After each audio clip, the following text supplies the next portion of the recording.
All right. This is a little different than typical. I'm at home today. Just had something pop up with my family, so I just needed to be home for the end of the day. I forgot to record lectures when I did this earlier, so I apologize for that. Um, but I'm just going to go ahead and post this, make sure this happens so that anybody that's not here, or if Mr. Kaysen, who is the fellow graciously subbing for me today, and would prefer to do this, we'll do this. But let's just go right into what we're talking about today.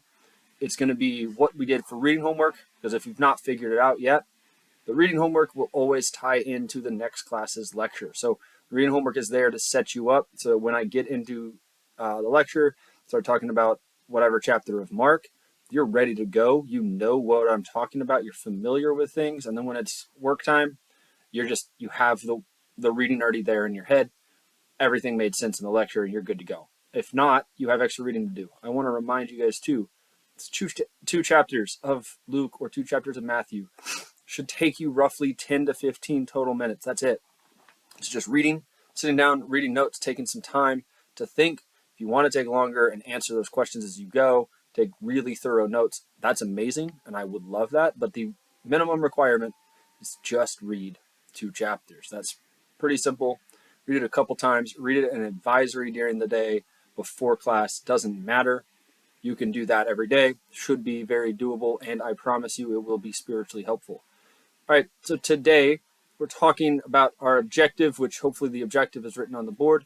That is to understand what we call, quote, Markan sandwiches, and to start seeing some details as they change in the text where each author is making sure to add particular details to let us know certain things about Jesus and certain things about God.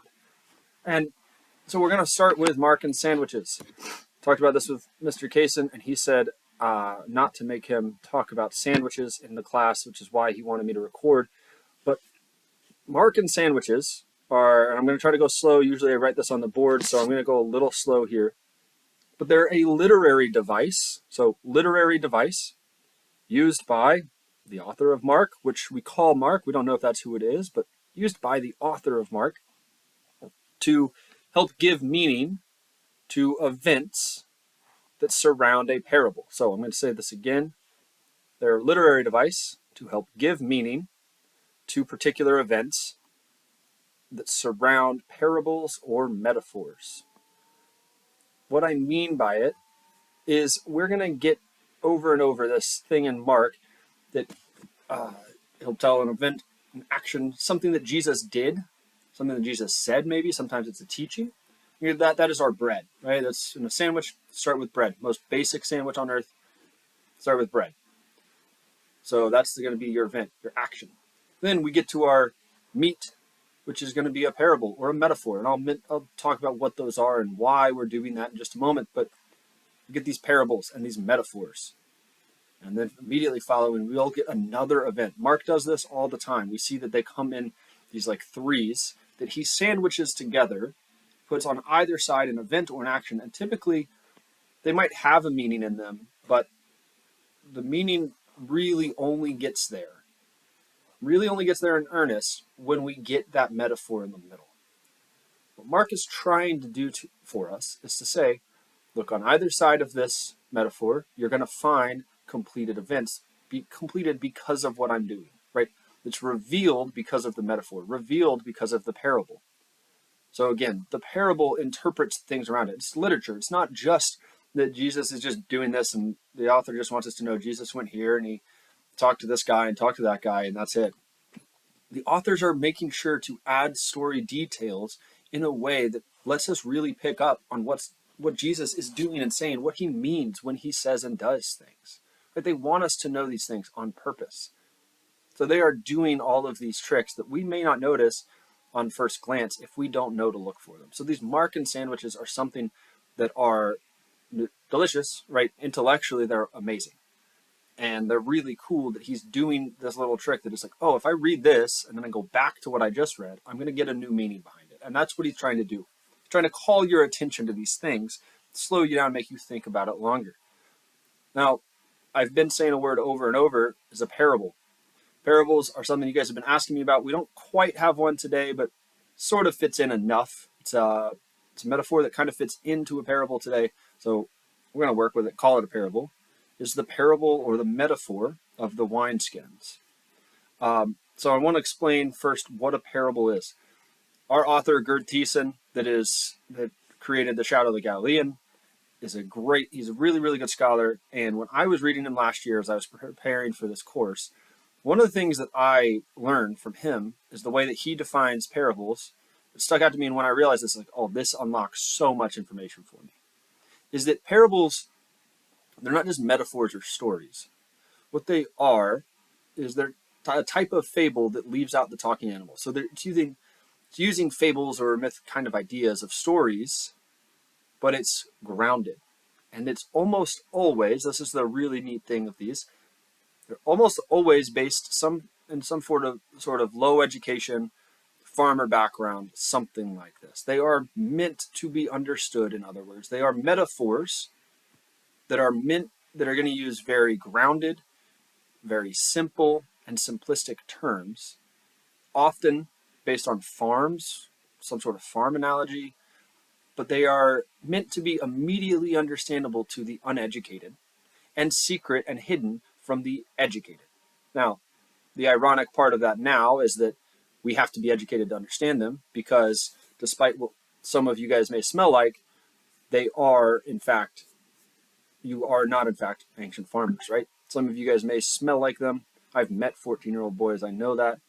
But many of you do not, in fact, live 2,000 years ago. So anyways, these guys are meant to just be understood easily by these people. And we can't understand them. So we have to do some learning and things. But it's also cool that the educated people, the Pharisees and the scribes, they didn't always catch them or grab them. They didn't know what was happening. In fact, we're going to get where Jesus says, oh yeah, you're not supposed to know. It's not for you. Right? He's intentionally talking to the people that were left out of things when he gives these parables. At least sometimes he is. But so today, we're going to look at this metaphor of the wineskin. It's going to be in all three Gospels. So Matthew, Mark, and Luke all have Jesus talking with people, and people ask him about, why do you eat and drink? And then he makes a comment, and then he gives a parable of a wineskin. All three Gospels have it. But one of the key details to notice with each of these three synoptic Gospels is they change either who is asking Jesus or who Jesus is talking to. So in Mark, for instance, it's that John's disciples and the Pharisees are fasting, and so other people see this and say, Jesus, why are you not? In Luke, I believe it's John's disciples say, why do you not fast like us? And the Pharisees say it in Matthew. So we get all of these different things, and when Jesus then talks to them, the who is the wineskin, right? The connection of where that wineskin is talking to or pointed at changes.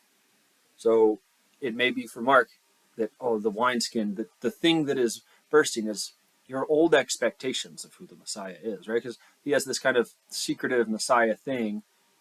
Well, Mark is making it pointed, your expectations aren't going to work out, right? Your expectations are old.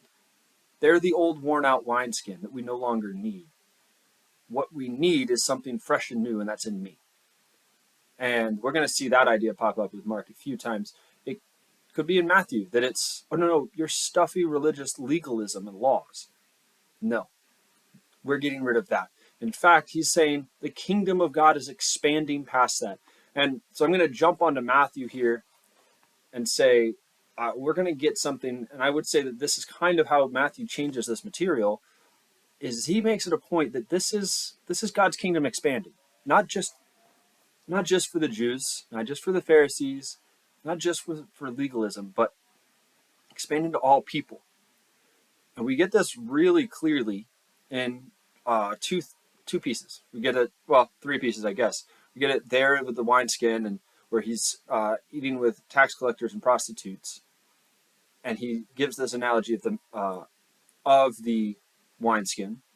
But we also get it in yet another story that we get in all three Gospels. That is the story of Jesus calling Levi, or Matthew, the tax collector, and I'm going to talk about that in a moment. We get it as well in the where Matthew adds in this additional story of Jesus and a centurion. And if you don't know, a centurion is a Roman soldier. So this is the Roman soldier in the oppressive occupying force. Right? The oppressors of the Jews comes up to Jesus and says, I have faith that even from a distance you can heal my son. And this story is unique to Matthew. Only Matthew has this one, at least in this place. And Matthew connects it to all these times. You see it 3 in a row with the centurion and the tax collector, and then the comment on the wineskin. 3 in a row, it's about the people that you don't expect. The outsiders are who I'm here for. Like the outsiders are being expanded to. It's not simply change these things. It's no. I'm going to go to the people you hate the most. I'm going to call them to be part of my kingdom. Right? The Roman centurion, the oppressive force, is not a good guy. And yet, when he shows this faith, it's faith greater than the Pharisees, greater and more righteous than the religious leaders. And Jesus says, yeah, your faith will heal your son. Your son is okay. We get, it's amazing, right? He is very intentionally using this material to say, Jesus' kingdom is expanding. Jesus is bringing the kingdom to all people, not just to those we like. Now, we got another couple things. I want to point out real quick some fun details to pay attention to look for while you're doing today's work. One of them is the number of demoniacs. So the number of demoniacs, and I'll give a quick definition. I can't write it down for you, unfortunately, but a demoniac is somebody possessed by a demon. All right, Mark and Luke are doing, again, Luke is changing Mark's material a little bit to make sure we have other ideas, that we get a more expansive knowledge on Jesus and God. And so there's actually an additional demoniac. Mark and Luke have different numbers of how many people Jesus heals from demons and casts into a pig. It's for different purposes, different goals. I'm not gonna explore that here, but that's something for you to notice and think about. There's going to be a few other stories. Maybe you just pay attention to who is Jesus addressing with the wineskins. But what I want to point out is another thing of Jesus calling the tax collector. This is again with all three, but it's where it sits with Matthew is where we really notice that he is making it a big deal, making a point that Jesus' kingdom is expanding to everybody, is the tax collector. All right, in ancient times, the way their tax system worked is Rome's going to take what they want. They're going to say, you owe us this much. But they didn't have just a roll and, you submit your forms and you send all this money in. It might be, well, this guy is a farmer and he has 45 goats. So every year he's going to owe 4 goats, or probably way more, but maybe eight goats. We'll say 8 goats to Rome. Right? He's got 45, he's going to owe 8. Okay, that kind of sucks.